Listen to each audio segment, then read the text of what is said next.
Adilabad collectorate భవనం కుప్పకూలడంపై నిపుణుల committee report ఇచ్చింది. బిల్డింగ్ ను రీస్టోర్ చేయాలని నివేదికలో తెలిపింది. లేదంటే భవనాన్ని ఖాళీ చేయాలని సూచించింది. మరోవైపు కలెక్టరేట్లో ఆఫీసులను పక్కనే ఉన్న జిల్లా పరిషత్కు తరలించాలని రిపోర్టులో వివరించింది. దీంతో జెడ్పీ ఆఫీసులకు మరమ్మతులు చేస్తున్నారు అధికారులు. ఇందుకు సంబంధించిన మరింత సమాచారం అంజయ్య అందిస్తారు.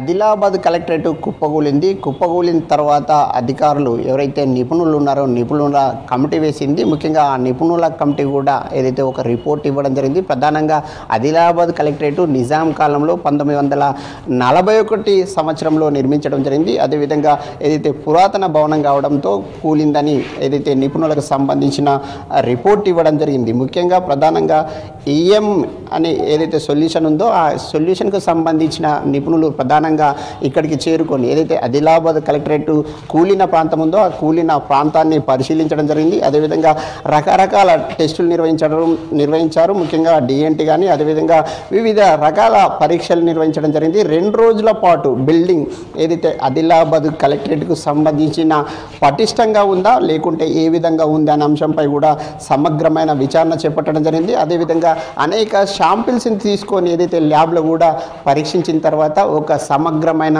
రిపోర్టుని ఇవ్వడం జరిగింది. ముఖ్యంగా ఏదైతే 35 పేజీలతోనే ఒక సమగ్రమైన రిపోర్టుని ఇవ్వడం జరిగింది. దీన్ని ఏదైతే బిల్డింగ్ ఉందో రిస్టోర్ చేయడానికి అవకాశాలు ఉన్నాయి, రిస్టోర్ చేయాలి అని ఒక సూచన చేయడం జరిగింది. అదేవిధంగా రిస్టోర్ చేయడానికి సాధ్యం కాకపోతే ఇక్కడ నుంచి వేకెట్ చేయాలని ఒక 35 పేజీల లేఖలో పేర్కొనడం జరిగింది. దాంతో అధికారులు ఇప్పటికే జిల్లా కలెక్టర్ కానీ అదేవిధంగా మిగతా అధికారులు అప్రమత్తం కావడం జరిగింది. పక్కనే ఉన్న ఏదైతే జిల్లా పరిషత్కు తరలించారని నిర్ణయం తీసుకోవడం జరిగింది. ప్రస్తుతం మనం కూడా జిల్లా పరిషత్లో ఉన్నాం. జిల్లా పరిషత్లో ఏవైతే రెవెన్యూ ఆఫీసు, ఎంఆర్ఓకి సంబంధించిన ఆఫీసు, అదేవిధంగా జేసీకి సంబంధించిన ఆఫీసు, అదేవిధంగా డిఎస్ఓకి సంబంధించిన ఆఫీసులన్నీ కూడా మనం ప్రస్తుతం ఉన్న ఈ ఏదైతే జిల్లా పరిషత్ కలెక్టరేట్కు పక్కనే జిల్లా పరిషత్ ఉంటుంది. ఆ జిల్లా పరిషత్లో ఏదైతే తరలించడానికి అధికారులు నిర్ణయం తీసుకున్నారు. నిర్ణయం తీసుకోవడమే కాకుండా ఏదైతే ఏవైతే జిల్లా పరిషత్లో ఉన్న భవనాలు ఉన్నాయో ఆ భవనాల్ని కూడా క్లీన్ చేస్తున్నారు. ముఖ్యంగా